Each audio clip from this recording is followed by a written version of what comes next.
Para quando a despaulinização, descristianização da fé e da teologia, a desclericalização dos ministérios ordenados e a descanonização de todos os santos, a começar pela de João Paulo II, escrivá, e as de Francisco e Jacinta Marto. Para quando? Olá, esta é a parte 2 do programa A Nossa 94, a nossa atualidade à luz da fé e da teologia de Jesus.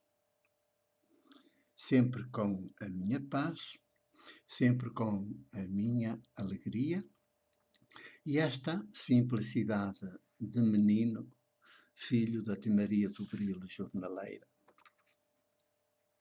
Presbítero que não conseguiram clericalizar, felizmente. Felizmente não conseguiram clericalizar. E que, mesmo quando exerço ministérios, serviços que me são atribuídos pela Diocese, que é próprio de clérigos, eu sempre os vivo como presbítero.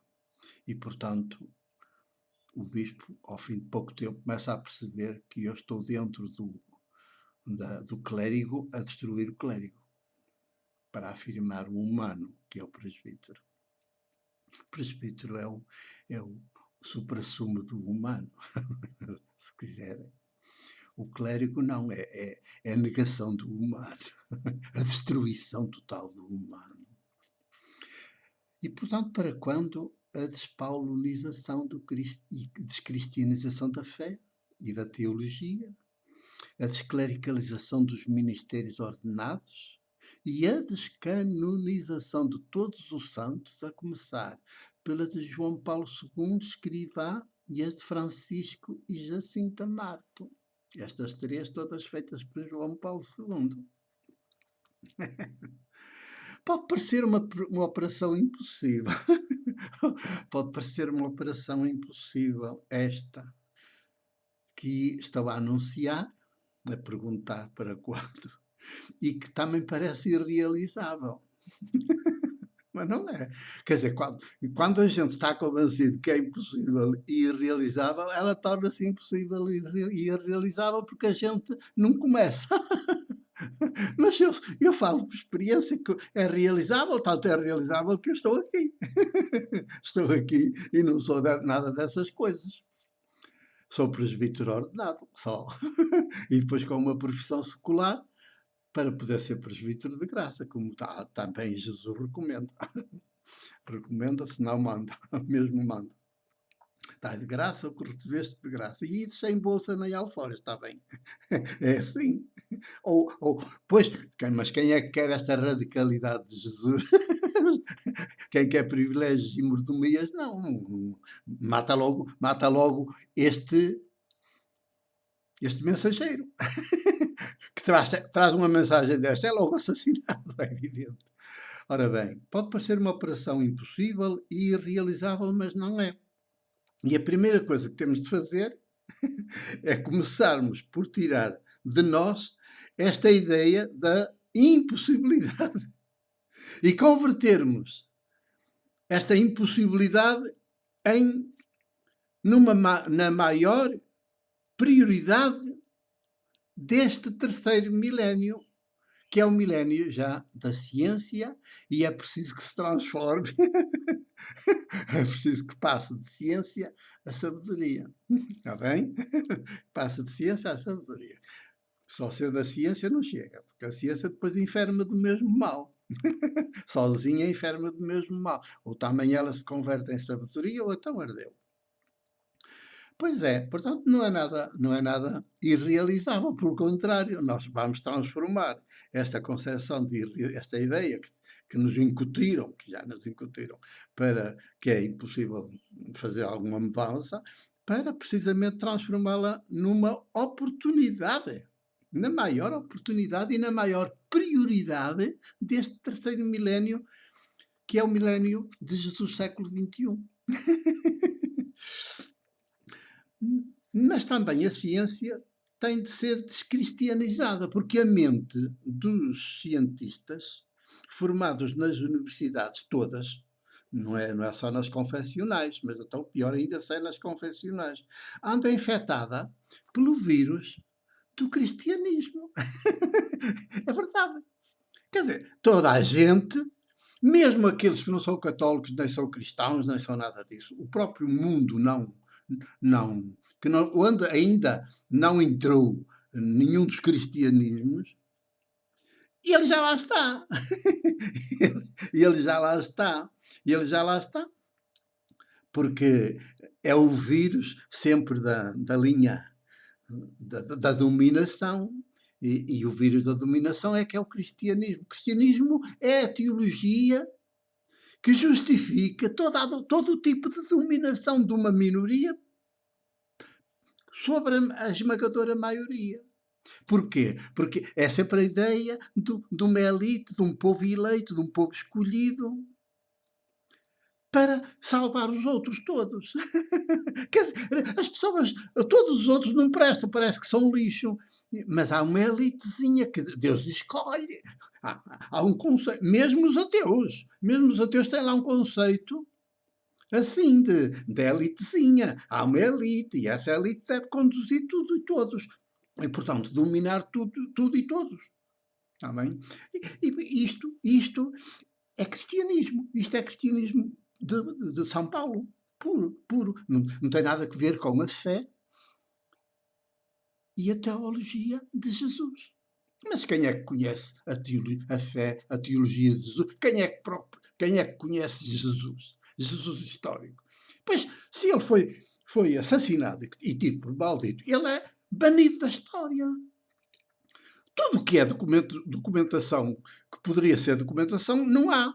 Não há porque ele tem de ser banido. Portanto, felizmente, houve algumas comunidades, houve pequenos grupos clandestinos, houve comunidades que conseguiram, e numa linguagem encriptada, conseguiram dar indicações deste Jesus histórico e dar o cerne fundamental deste Jesus histórico. Mas são comunidades tão pequeninas, tão reduzidas, que depois, com o tempo, foram todas engolidas. Sobretudo quando o cristianismo se transformou no Império Romano, e o Império Romano era um mundo conhecido de então. Portanto, depois houve a grande expansão, quando se começou a saber que havia mais mundo, e, portanto, mais povos, começou a grande expansão. Ao longo destes 2000 anos, houve a grande expansão, que ainda hoje continua. E o Papa de Roma está empenhadíssimo, o Papa Francisco, jesuíta, está empenhadíssimo em chegar à China e à Ásia e tal, e ocupar. E vai conseguir, se a gente não estiver atento, se os povos não estiverem atentos e não se defenderem. Vai conseguir. Ora bem. E por isso, quando é que despaulinizamos isto tudo? Descristianizamos a fé e a teologia. Porque se não a descristianizamos, nós não andamos a desenvolver de dentro para fora a fé e a teologia de Jesus, mas a incutir a fé cristã. Portanto, no fundo, a fazer paulinismo, o Evangelho de São Paulo, que é um falso Evangelho e é a grande causa da desgraça do mundo. É a desgraça desta casa comum, é o Evangelho de São Paulo. Por isso, para quando a despaulinização, descristianização da fé e da teologia, e também a consequência que vem daí, a desclericalização dos ministérios. Temos de desclericalizar os ministérios. Ministérios são serviços. E os serviços nas comunidades, na humanidade, são bons. Em princípio, são serviços bons, são coisas boas para cuidar das pessoas, etc, etc. Hoje se reconhece, neste tempo de pandemia Covid-19, que há aí cuidadores a sério. Infelizmente, os médicos, enfermeiros e todo o pessoal que está ligado à saúde tem sido de um exemplo espantoso e de uma dedicação espantosas. Portanto, nós devemos percebemos os ministérios, os serviços. Agora, eh, clericalizar os ministérios é transformá-los numa elite, transformar um núcleo, um pequeno núcleo, um pequeno grupo, numa elite, com privilégios, está sempre acima. O clérigo está à parte. Clérigo quer ser separado, portanto, está à parte e acima dos outros, sempre um degrauzinho acima. E, portanto, olha sempre de cima para baixo, para os outros, isto é desgraça. E, portanto, desclericalizar os ministérios ordenados. E então depois já nem há homem nem mulher. Os ministérios são para quem revela que tem os dons para o exercer, que tem as capacidades para o exercer. E revela perante os demais. Portanto, isso nasce naturalmente com a humanidade a religar-se entre si. E descanonizar os santos todos. Porquê? Porque ninguém é santo. Ninguém é santo. Porque dizer que uns são santos e os outros não, então, já estamos a discriminar e pronto, já estamos a estragar, a corromper, a fazer uma coisa que é dividir a humanidade em santos e em pecadores. Ora, ou ninguém é pecador, ou somos todos pecadores. Mas como é que podemos falar nisto se todos nascemos em graça? Se todos somos concebidos por pura graça?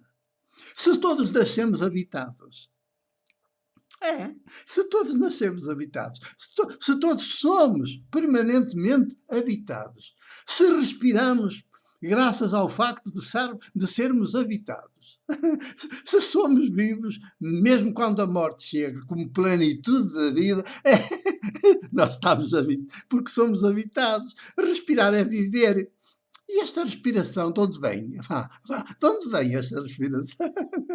Não é um dom, não é uma dádiva. Como é que se pode dizer que somos pecadores, que nascemos pecadores? Isto é treta, é mentira, é o crime do Evangelho de São Paulo, porque ninguém nasceu em pecado. Nós nascemos por pura graça, e é graça, num estado que tem de se desenvolver. Depois é que vêm as tentações todas, tudo a tentar infiltrar-se em nós, precisamente para nos desviar.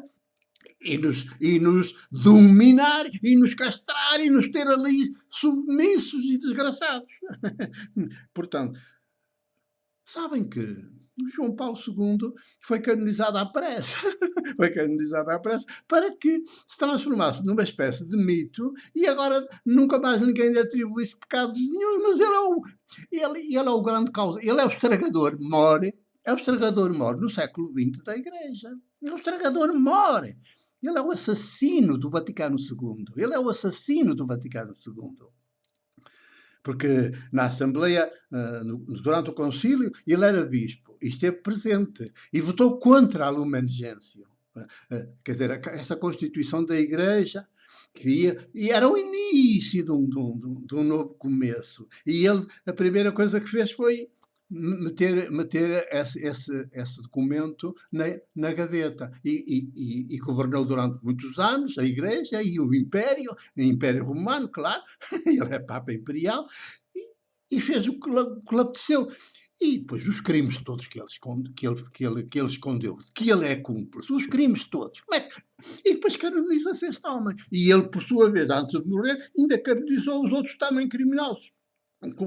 Não as crianças, é evidente que as crianças não eram criminosas, Jacinta e Francisco, mas antes dele nunca ninguém se tinha atrevido a canonizar uma criancinha, porque uma criancinha não é sujeito de responsabilidade, senão já estava ela a conduzir a família, e não, ela é cuidada pela família, e sem a família ninguém é, enquanto se é criança. Ora, portanto, como é que depois se pode pôr como exemplos de virtudes heróicas, não sei o que é isto? Estão a ver, isto é um horror, quando é que... E depois assim deixará de haver igreja e humanidade. Só há humanidade com igreja dentro que não se vê.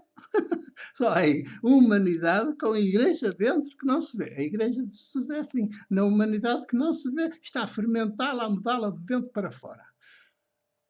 Abramos os olhos e prossigamos com o meu abraço e o meu beijo.